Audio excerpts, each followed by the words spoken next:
오늘도 말씀을 깨닫는 은혜와 함께 하나님 나라를 누리는 복이 있기를 주님의 이름으로 축원합니다.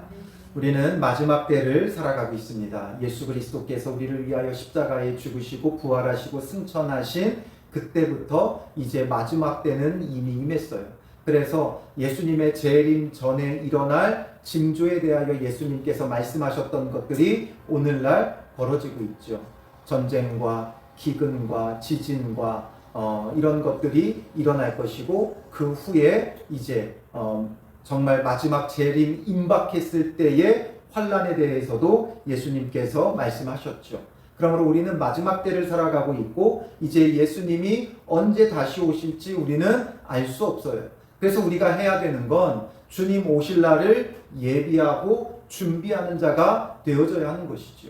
우리는 깨어 있어야 되고 준비해야 돼요. 그럼 무엇이 깨어있는 것이고 무엇이 준비냐? 정말 마지막 때에 우리에게 정말 위험한 것은 바로 미혹이에요. 그래서 미혹을 받지 않게 주의하라고 예수님도 계속해서 말씀하셨었고, 오늘 본문에도 이 지금 데살로니가 후서에서도 마찬가지예요. 우리는 미혹을 조심해야 돼요. 미혹하는 자들이 있고, 그 미혹으로부터 우리는 우리의 믿음을 잘 지켜나가는 것, 그게 우리에게는 굉장히 중요한 것이죠. 이 마지막 때를 살아간다는 것, 여러 미혹이 우리에게 끊임없이 일어날 수밖에 없어요. 그래서 2장 3절에 누가 어떻게 하여도 너희가 미혹되지 말라. 아예 미혹하는 일이 우리는 없었으면 좋겠다 생각하지만 없을 수는 없어요. 왜 없을 수 없어요? 그것에 대해서도 앞에서 언급했었죠. 9절에 보면 악한 자의 나타남은 사탄의 활동을 따라 모든 능력과 표적과 거짓 기적과 불의의 모든 속임으로 멸망하는 자들에게 있으리니 이는 그들이 진리의 사랑을 받지 아니하여 구원함을 받지 못함이라. 진리의 사랑을 받지 못해 구원받지 못하는 자들인 거죠. 이 미혹에 빠졌다라는 건 진리의 사랑을 받지 못하는 거예요. 뭐가 진리예요? 예수 그리스도죠. 예수님의 사랑을 받지 못해 구원받지 못할 자들이기 때문에 그들은 이제 마지막 12절에 진리를 믿지 않고 불의를 좋아하는 모든 자들로 하여금 심판을 받게 하려 하심이라. 그러니까 결국 진리에게 사랑받지 않는 건 진리를 믿지 않기 때문이고, 불의를 오히려 좋아하기 때문이에요. 이런 자들이 미혹에 빠지고 결국 이들에게는 하나님의 심판이 임할 수밖에 없어요. 그러니까 미혹받는 자들은 진리를 사랑하지 않는 것이고 진리를 믿지 않는 것이고, 그러므로 심판을 면할 수 없는 자들인 거죠. 그렇기 때문에 우리가 미혹받지 않도록, 유혹에 빠지지 않도록 늘 깨어 있어야 되고 준비되어 있어야 돼요. 우리를 미혹하는 것에 자꾸만 혹하고 흔들리는 이유가 뭐라 그랬어요? 진리가 없어서 그래요. 진리가 있으면 그 어떤 것에도 미혹되지 않아요. 진리는 대체할 수 있는 게 아니에요. 진리잖아요. 진리는 유일한 것이고, 이 유일한 것이 우리에게 있는데 무엇으로 대체할 수 있겠어요? 그러므로 세상에서 난리 소문이 들린다 할지라도 흔들릴 것이 없고, 우리는 그 진리만 붙잡고 있으면 되는 거죠. 그래서 진리를 믿지 않는 자들에 대한 심판에 대해서 말했다면, 반대로 그러면 진리를 믿는 자들, 사랑하는 자들, 그들을 오늘 본문에는 누구라고 표현하고 있어요? 13절에 주께서 사랑하시는 형제들아. 주께서 사랑하시는 형제들인 거죠. 이전에 그 악한 자들은 진리의 사랑을 받지 못하는 자들이었고, 진리를 믿지 않는 자들이었고, 불의를 좋아하는 자들이었어요. 그러나 이제 주께서 사랑하시는 형제들, 그들로 인해 바울은 하나님께 감사한다 말하고 있죠.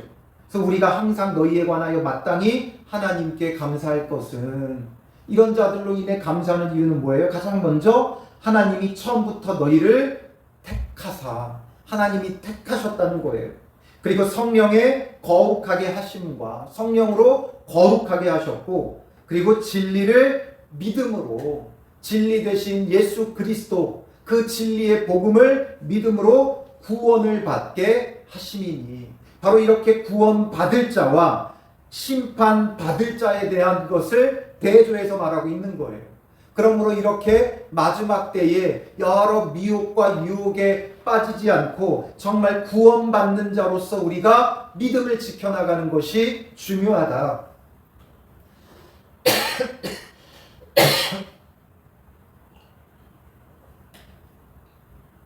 그래서 바울이 오늘 본문에서 정말 중요하게 여기는 게 뭐예요? 15절에 보면 그러므로 되어 있죠.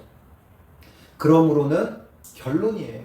그러니까 이런 마지막 때에 미혹하는 자들이 있고, 그리고 그 미혹에 빠지는 자들은 진리를 믿지 않고 진리로부터 사랑받지 못해 구원받지 못할 자들이다.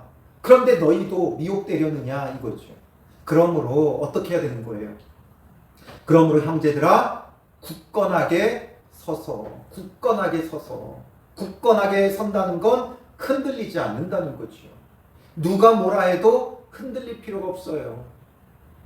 여러분들의 그 믿음이 분명하고 참된 진리 되신 예수 그리스도를 믿고 그 믿음으로써 구원의 확신을 가진 자라면 그 어떤 것에도 흔들릴 필요가 없어요. 근데 우리는 자꾸만 인간적인 생각과 인간적인 기준 때문에 내가 이렇게 해도 구원받을 수 있겠는가? 이런 것 때문에 자꾸 흔들리는 거죠. 그러니 미혹하는 자들이 와서 이렇게 하면 안 된다, 저렇게 하면 안 된다, 이렇게 해야만 한다는 거에 흔들려요.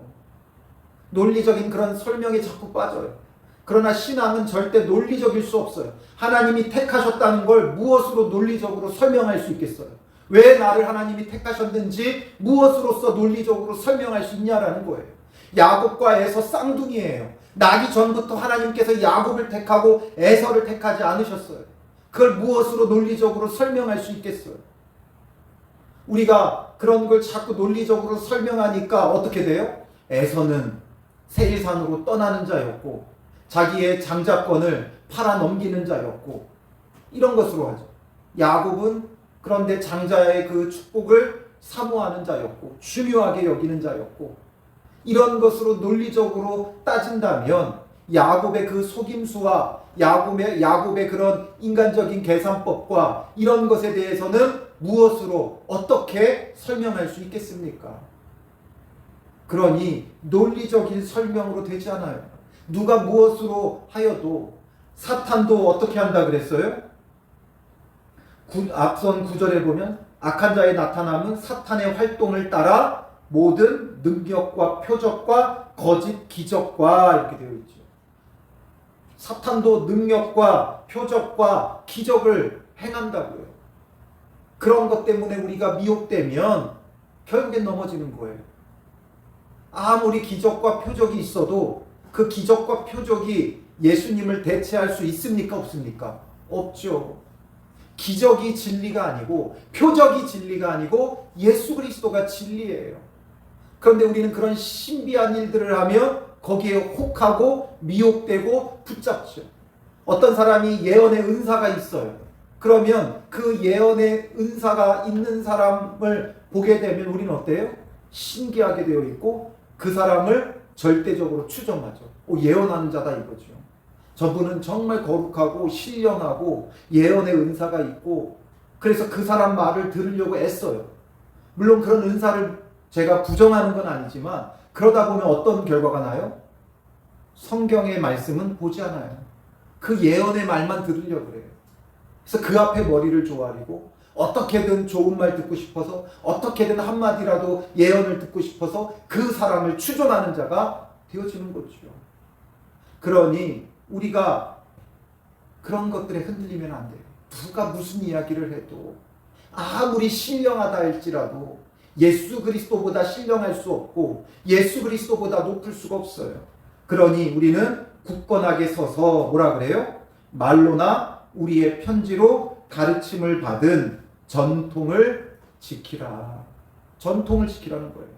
바울과 사도들을 통해 전달되어진 말로나 편지로 전달되어지고 가르쳐 주었던 그 진리의 말씀의 전통을 따르라는 거지요. 새로운 것이 필요하지 않아요. 뭔가 대체할 게 우리에게 필요하지 않아요. 우리에게는 예수 그리스도를 대체할 것도 없고 예수 그리스도보다 새로울 수 있는 것도 없어요. 그러니 우리가 이 하나님의 말씀을 듣고 가르침을 받은 그것만을 붙잡고 따르면 되는 거예요. 여기서의 전통이라는 걸 우리가 오해하면 안 돼요. 어떤 전통과 구별해야 돼요? 장로들의 전통과는 구별되죠. 유대인들의 장로들의 전통은 율법을 기초해서 사람의 생각으로, 인간적인 생각으로 만들어낸 규율이죠. 인간의 규율이에요. 사람의 교훈이에요. 그러나 여기서 말하는 전통은 바울과 사도들을 통해 전해진 복음의 전통이에요. 진리의 말씀의 전통이에요. 그걸 믿고 따르면 된다는 거죠. 뭘 더 새로운 게 필요하다고. 사람은 뭔가 새로운 것을 혹하죠. 새로운 것에 마음에 이끌려요. 그러나 그런 것 없어요. 그냥 우리가 들은 그 진리의 복음, 진리의 말씀 그대로 행하면 돼요. 우리가 몰라서 못하는 것 아니죠. 몰라서 못하는 게 아니라 우리가 안 하는 거죠. 안 하는 거. 우리의 마음이 진리의 말씀을 사랑하지 않는 거예요. 그러니까 진리의 말씀을 사랑하지 않으니까 다른 것에 미혹되는 거죠. 진리를 정말 사랑하는 자라면 미혹되지 않아요. 진리의 말씀이 여기 있고 진리의 그리스도가 계시는데 다른 것 찾을 필요가 없죠. 다른 걸 찾는 자들은 그 안에 진리가 없는 거예요. 우리가 진리 대신 예수 그리스도가 누구신지를 모릅니까? 뭐가 진리의 말씀인지를 모릅니까? 알잖아요. 그러니 그 아는 진리를 더욱 사랑하고 그 진리의 말씀에 순종하기를 힘쓰면 돼요. 우리는 몰라서 안 하는 게 아니에요. 알지만 안 하는 거예요. 그래서 굳건하게 서서 전통을 지키라고 말하고 있죠. 그러면 우리 주 예수 그리스도와 우리를 사랑하시고 영원한 위로와 좋은 소망을 은혜로 주신 하나님 우리 아버지께서, 즉 예수님과 하나님께서죠, 너희의 마음을 위로하시고 모든 선한 일과 말에 굳건하게 하시기를 원하노라. 그러면 우리의 마음을 위로해 주시고 굳건하게 하신다라는 거예요. 결국 바울이 말하고자 하는 건 굳건하라는 거예요. 흔들리지 말라는 거예요. 이미 우리는 알고 있다는 거예요. 우리가 이미 알고 있는 진리, 우리가 이미 사랑하는 진리, 우리가 이미 따르고 있는 진리, 예수 그리스도와 그의 말씀을 우리는 붙잡고 있기만 하면 되는 거예요. 그걸 붙잡고 흔들리지 않으면 돼요. 그걸 붙잡지 않으니까 흔들리고 다른 것에 미혹되는 거예요. 누가 신비한 능력이 있다고 하면 거기에 이끌리는 거예요. 그리고 이어서 3장으로 이어지면서도 동일해요. 끝으로 형제들아 너희는 우리를 위하여 기도하기를. 바울이 기도 요청을 보내죠. 데살로니가 후서는 3장까지밖에 없어요. 이제 이 3장으로 넘어오면서 기도를 요청해요. 주의 말씀이 너희 가운데서와 같이 퍼져나가 영광스럽게 되고 또한 우리를 부당하고 악한 사람들에게서 건지시옵소서 하라. 바울은 왜 기도를 요청하고 있어요? 바울이 기도를 요청하는 이유가 무엇입니까? 주의 말씀이 너희 가운데서와 같이 퍼져나가 영광스럽게 되고 또한 우리를 부당하고 악한 사람들에게서 건지시옵소서. 이것도 바울도 그 누구보다 영성이 있는 자고 탁월한 자지만 늘 편지 가운데 기도의 요청을 해요. 왜냐하면 바울도 흔들리지 않고 늘 굳건하게 서서 자기에게 주어진 사명을 감당하기 원하는 거죠. 그래서 말씀이 너희에게서와 같이 퍼져나가고 또 부당하고 악한 사람들에게서 우리를 건져달라고, 우리도 흔들리지 않고 굳건하게 서기를 기도를 요청하고 있는 거죠. 믿음은 모든 사람의 것이 아니니라. 믿음은 모든 사람의 것이 아니에요. 누구의 것이에요 그러면? 택함 받은 자의 것이죠. 하나님께서 택하신 자의 거예요. 그러니 모두가 택함 받지 않았어요. 그러므로 택함 받지 않는 자들은 미혹되고 복음을 거부하고 또 믿는 자들을 박해하고 이런 일이 벌어지죠. 그러니 그 가운데서 굳건하게 서기를 바울도 요청하고 기도의 요청을 하고 있는 거죠. 그리고 또 다시 말해요. 3절에 주는 미쁘사 너희를 굳건하게 하시고, 주께서 굳건하게 해주셔야 된다는 거예요. 우리도 굳건하게 서야 되지만 주께서 또 굳건하게 서도록 도와주셔야 된다는 거예요.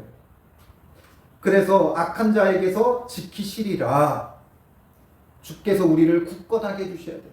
우리도 굳건하기를 힘쓰고 주께서도 우리를 굳건하게 하여 주셔서 굳건하게 서는 게 그럼 어떤 거예요? 4절에 너희에게 대하여는 우리가 명한 것을 너희가 행하고 또 행할 줄을 우리가 주 안에서 확신하노니. 굳건하게 하신다는 건 결국 우리가 명한 것, 사도들이 전한 복음과 진리의 그 말씀을 행하고 또 행해야 된다는 거죠. 또 다른 걸 배워야 되는 게 아니라 사도들을 통해 전해지고 증거되어진 그 말씀을 행하고 행하라. 그거밖에 없어요. 앞에서는 2장에서는 굳건하게 서서 가르침을 받은 전통을 지키라 그랬죠. 그리고 이번에는 주께서 굳건하게 하셔서 우리가 명한 것을 행하고 또 행하라는 거예요. 즉 이제는 다른 것은 없어요. 우리에게 주신 신구약 66권의 말씀은 계시의 완성이에요. 계시의 완성이에요. 그러므로 또 다른 계시는 있어요, 없어요? 없어요. 또 다른 계시를 가지고 오는 자들은 다 뭐예요? 거짓 교사들이죠. 미혹하는 자들이에요. 대적하는 자들이에요. 악한 자들이에요. 오직 신구약 66권의 계시의 말씀으로 완성됐고 이 말씀이 오늘 우리에게 주어졌어요.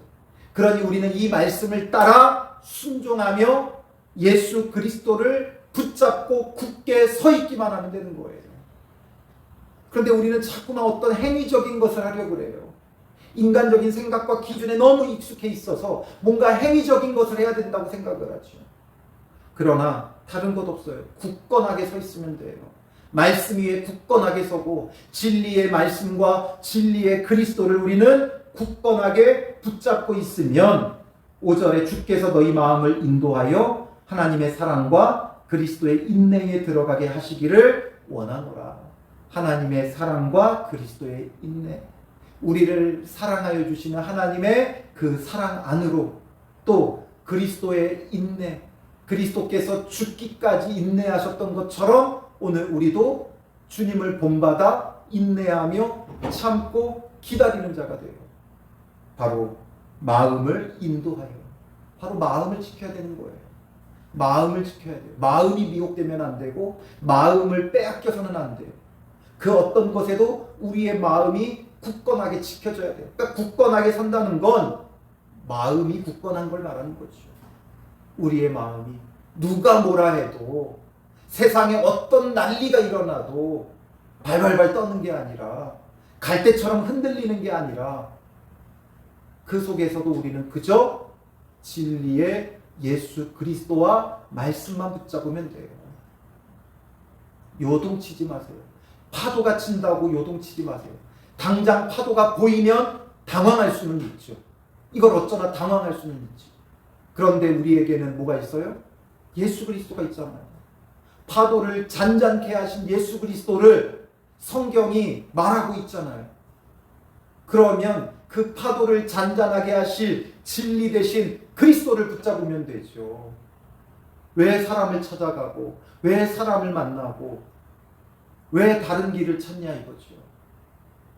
왜 은사자들을 찾아가서 왜 예언하는 자들을 찾아가서 거기에 귀 기울이고 그런 것을 따르느냐라는 거예요. 앞선 본문에서도 말씀드렸지만 요즘에 너무나 거짓 것들이 많아요. 세상에 온통 거짓 것들이에요. 그리고 그게 요즘 이 시대는 뭘 통해 그렇게 빠르게 퍼져요? 유튜브를 통해 퍼져나가고 있어요. 이런 것들에 미혹되면 안 돼요. 너무나 많은 것들이 요즘 미혹해요. 볼 게 없어요. 미혹되면 안 돼요. 진리 대신 그리스도밖에 없어요. 우리는 없어서 뭘 찾아야 되는 자가 아니에요. 이미 진리 대신 그리스도를 우리에게 주셨고 그의 말씀을 우리에게 주셨어요. 엉뚱한 것 찾아서 헤매다가는 잘못된 건 먹고 탈나는 거예요. 독버섯 보기에 얼마나 아름답고 화려해요. 독버섯 먹었다가 죽는 거예요. 탈나는 거예요. 엉뚱한 거 찾아다니지 말고 우리에게 이미 주신 말씀과 이미 주신 진리의 그리스도만을 우리는 찾고 붙잡으면 되어지는 거죠. 그러면 파도가 쳐도 그 파도를 주께서 잔잔케 하실 것이고, 또한 하나님의 뜻이 있어 그 파도가 우리를 덮친다면 요나처럼 큰 물고기 뱃속을 통해서도 구원하실 수 있고, 그렇지 않고 그 큰 파도에 우리의 생명을 하나님께서 데려가신다면 어떻게 돼요? 그것으로 끝입니까? 아니죠. 우리는 주와 함께 낙원에 있게 되어지는 은혜의 축복을 누리는 거죠. 죽으면 천국에 이를 자들인데 죽음을 두려워해서 뭐가 되겠습니까? 죽음조차도 우리를 겁내게 할 수 없고 죽음조차도 우리를 흔들어 놓을 수가 없어요. 그러니 진리 대신 그리스도가 있으면 그런 거죠. 그런데 진리 대신 예수 그리스도를 믿는다고 하면서 그 믿음이 거짓 믿음이면 흔들리겠죠. 그러니 우리는 진리 대신 그 그리스도 예수만을 찾고 바라고 구하고 붙잡고, 그래서 참된 구원이 늘 우리 가운데 넘쳐나는 자, 환난과 박해가 와도 우리의 마음은 늘 굳건하게 서 있고, 누가 우리를 미혹하여도 우리의 마음은 굳건하게 서 있고, 그 어떤 것에도 흔들리면 안 돼요. 흔들림 없이 한결같은 믿음과 신앙을 지켜야 돼요. 심지어 누구처럼? 다니엘처럼. 다니엘은 왕의 조서에 어인이 찍힌 줄을 알고도 전에 하던 대로 하루에 3번 창문을 열고 기도했죠. 어떻게 해요? 전에 하던 대로. 참된 믿음과 신앙을 갖고 있으니까 어떤 난리가 벌어져도 전에 하던 대로 하는 거예요. 우리의 믿음과 신앙은 마찬가지예요. 어떤 난리가 일어나도 전에 하던 대로 하면 돼요. 유명한 철학자가 그랬죠. 내일 지구가 멸망하더라도 나는 오늘 한 그루의 사과나무를 심겠다. 내일 지구가 멸망하면 어때요? 내일 주님이 다시 오시면 뭐 어때요? 우리가 그동안 믿어왔던 그 믿음, 그 진리 가운데 굳건하게 서 있기만 하면 되어지는 거죠. 마지막 때를 살아가는 성도 여러분, 우리에게 필요한 건 뭐 어떤 대단한 일들을 이루고 선교를 하고 어떤 봉사를 하고 어떤 사역들을 하고 이게 중요한 게 아니라 우리의 마음을 굳건하게 지키는 것, 이게 중요한 거예요. 이 시대 속에서 우리의 마음과 믿음을 굳건하게 지켜나가 정말 하나님의 영광에 이르고 그리스도의 영광에 이르는 자, 정말 주님 다시 오실 때 공중에서 주를 맞이할 수 있는 그런 참 믿음의 사람들 되시기를 주님의 이름으로 축원합니다. 기도하겠습니다. 살아계신 아버지 하나님, 오늘 우리의 믿음과 신앙은 너무나 많은 것에 쉽게 흔들립니다. 당황하고 놀라고 근심하고 염려하고 걱정하고, 이런 연약한 우리의 믿음을 주님 불쌍히 여겨주시고 이 마지막 때에 정말 하나님께서 택한 자들, 정말 믿음을 허락하신 자들 되어 우리가 좌로나 우로나 흔들리지 않고 진리 되신 그리스도 예수를 붙잡고 그의 말씀에 순종하며 우리가 끝까지 믿음을 지켜 참된 구원을 누리는 믿음의 사람들 되게 하여 주시옵소서. 우리에게 주신 진리의 그리스도와 그 진리의 말씀이 충만하오니 그 충만한 말씀과 그리스도를 따라서 우리가 행하고 또 행하며 순종하며 따르는 자 되어 정말 하나님의 영광을 드러내는 믿음의 사람들이 되게 하시고 이 마지막 때를 믿음으로 이기는 성도들이 되게 하여 주실 줄 믿사오며 예수님의 이름으로 기도합니다. 아멘.